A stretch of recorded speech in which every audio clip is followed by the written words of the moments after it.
कैसे छेता तिहार के गीत है ना, लेकिन बड़ी मजेदार की बात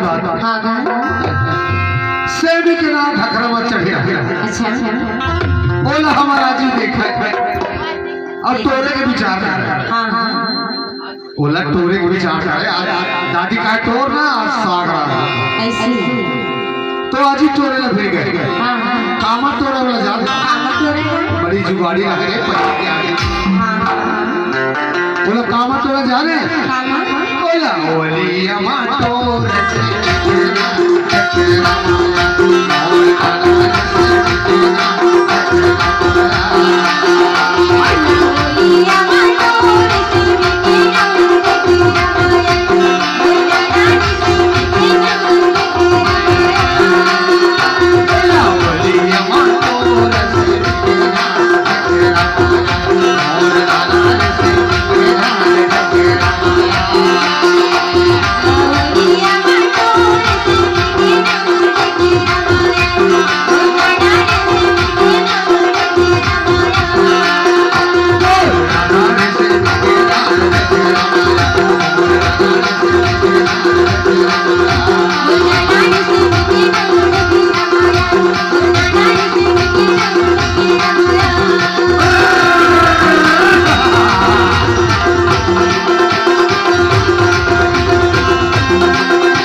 भाई बेचारी का जहाँ तक पहुँचा है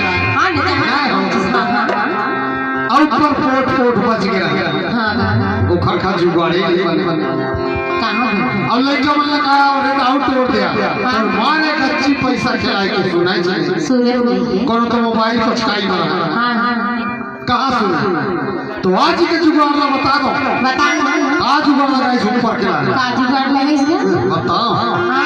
बोला गेरी माँ छोड़